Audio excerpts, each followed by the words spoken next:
This video guides you through the OLS derivation. Understanding these derivations is essential for doing quant research or working in a quant job. Now, it makes you aware that you need to think about your objective, how to translate it to math, and how to come up with the optimal solution. Ask yourself, what is it that a linear regression model tries to achieve?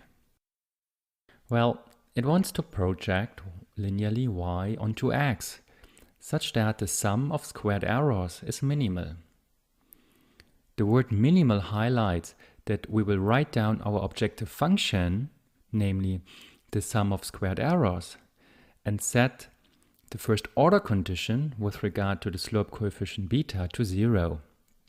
Solving for the resulting beta gives us the optimal beta OLS. And then we ask whether that OLS solution for beta is unbiased. That means we ask whether the expected value of the OLS solution for beta does coincide with the population beta. Next, we quantify how much trust we have in the estimated beta.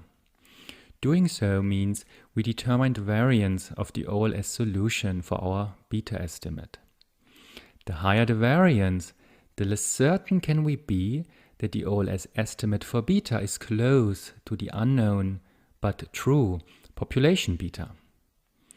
We can spin that further by determining the ratio of the OLS solution for beta and the square root of its variance. That ratio is called t-statistic. Last not least, we will ask how much of the variance in y is explained by the variance of x beta, and the respective metric will be the r-square. So let's go through that step by step. Now, the OLS objective function can be written as in the next equation. That equation says that we want to find the linear slope coefficient beta such that the average squared prediction error is minimal. Notice, the OLS objective function is also called L2 minimization because we try to find a linear mapping that minimizes the sum of quadratic fitting errors. Importantly for OLS, each fitting error gets the same weight in the objective function. This is the result of the assumption that each realized yt is as informative about beta as any other yt. That is a direct and important consequence of the assumption that epsilon t is a white noise process with constant variance sigma square epsilon. Now mathematically, I would like to highlight that by rewriting the OLS objective function as follows. Now let me remark here the following. If you have an application with Wt being not equal to 1, that will be called a weighted least squares problem. Now such applications arise when data shares the characteristic that different y's carry a different degree of informativeness about the unknown beta. So a higher Wt overweights observations at time t if that observation is particularly informative about the beta, which means that the respective variance of the epsilon t is particularly small relative to the other observations. In contrast, time t observations with relatively large error variances are downweighted. Now that ends my excursion into the difference between weighted and ordinary least squares. So let's get back to the derivation of the OLS solution. Now, as we've pinned down the OLS objective function, we now solve for the optimal slope coefficient. I would like you to verify on your own that the OLS objective function coincides with the next equation.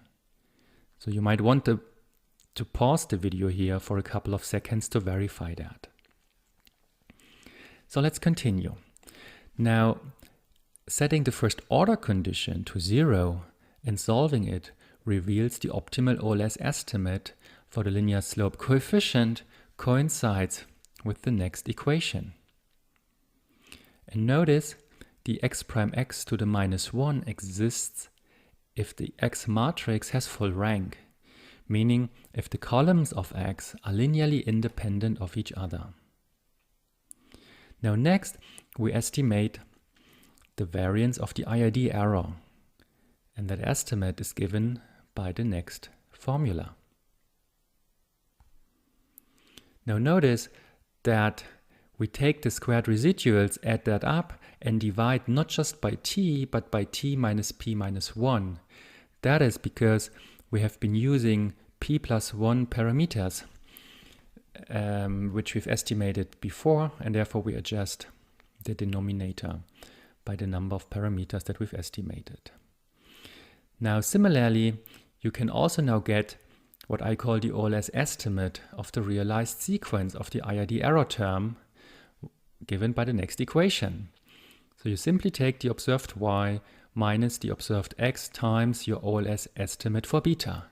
And now you got your estimate for the realized sequence of white noise disturbances. All right, so now we switch the focus and ask, how confident are we that these OLS estimates are indeed correct, meaning that they coincide with the population parameter. Now we start with the beta. So conceptually, we want to find the variance of the OLS estimator. So first we write down the OLS solution for beta and do some manipulations to show that the OLS beta is indeed unbiased. And then we determine its variance. The larger the variance, the more uncertain we are that the estimated beta is in fact the population beta.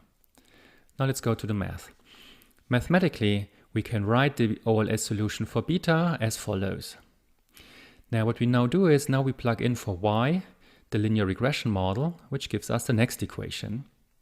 Now we multiply out the parentheses and we are now getting two summands. And we see that the first summand, there's some nice cancelling happening with the x prime x minus 1 times x prime x times beta, just the beta survives. And for the last part, the term x prime x minus 1 times x prime epsilon survives. Now that equation now highlights that the OLS solution for beta on the left-hand side is just the sum of the true yet unknown population beta, the first parameter on the right-hand side, and data noise. So data noise here is characterized by the x prime x minus 1 times x prime epsilon part. So taking the expectation on the left and the right-hand side shows us that the expectation of the OLS beta just equals the population beta. Now that holds because of the OLS assumption that the expectation of x prime epsilon is 0. Yeah, meaning that our x variable is weakly exogenous, can be treated as a constant. And having the expectation of the OLS beta being equal to the population beta, that's the unbiasedness. So let me repeat. The last equation says that the OLS estimate for beta is unbiased if the x variables are uncorrelated with epsilon. And that holds if the weak exogeneity assumption holds. So from that, you learn that if x is random, or if x was random, with a non-zero correlation with epsilon, then the OLS estimate would be biased. So it would on average give you a wrong solution. So now we want to go towards the variance of the beta estimate. So we take the last equation and rewrite that such that the OLS beta minus the expectation of the OLS beta just equals that data noise component x prime x to the minus 1 times x prime epsilon.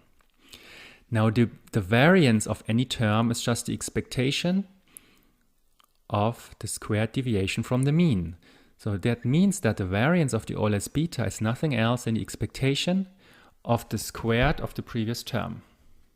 Okay, now the x is weakly exogenous, so it can be treated as a constant, so you put that out of the expectation. And so you have the x prime x minus 1, x prime outside of the expectation.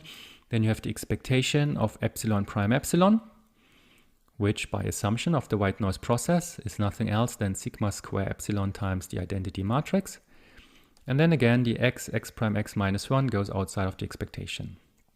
Okay, now the sigma square epsilon is a constant, so you can put that in front of all the matrix terms. And now you have some nice canceling going on, so that what you end up with is that the variance of the OLS beta is just the sigma square epsilon times x prime x to the minus 1. Okay, yeah, so I just highlight again that these manipulations depended crucially on the assumption that the epsilon t is a white noise process and that the second moment of the epsilon is just the sigma square epsilon times the identity matrix. Now that also teaches us that the precision of the OLS solution will be overstated if our errors in data are autocorrelated or heteroscedastic, meaning if they do not fulfill the white noise assumption. Okay, now the data estimate for that variance estimator is therefore once again summarized in that next equation. So it's very convenient. If you want the variance of the beta estimate, just go for the variance of the white noise shock and post multiply that by the matrix x prime x to the minus 1. Now let's turn to the OLS standard error, the t-statistic, and the r-square. Now the standard error of an estimate is simply the square root of the variance of the respective parameter estimate. So I highlight that in the next equation, which says the estimate of the standard error of the ith beta coefficient is nothing else than you take the ith diagonal element of the covariance matrix of the beta and take the square root of that. Now you see that the I goes from 0 to p, so it covers the constant and the slope coefficients. It doesn't capture the sigma square epsilon itself. And that's something you should know, that the standard error for the variance of the white noise process cannot be estimated by OLS.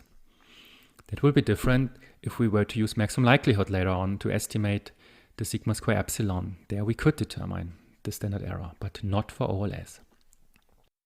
So the t-value or t-statistic for an estimated coefficient simply coincides with the ratio of the point estimate over its standard error.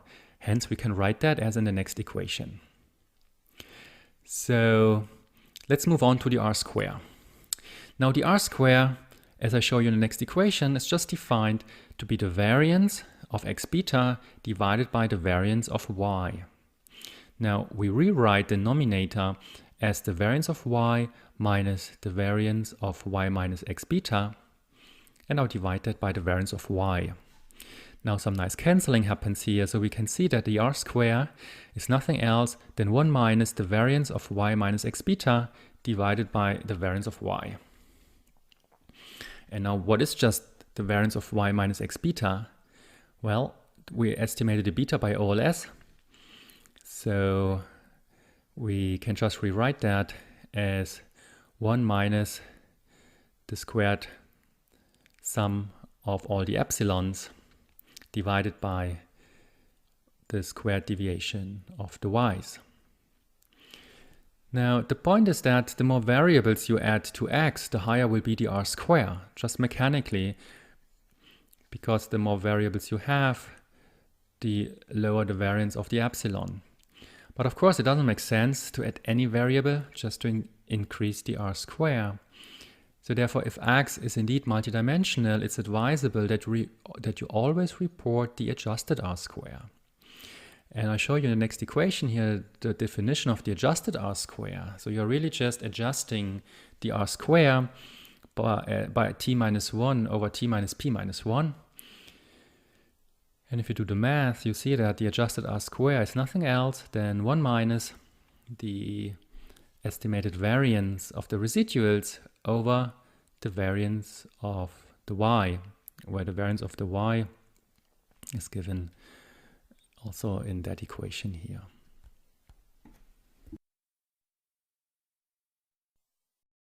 Got feedback? We would love to hear it. Please drop us a line.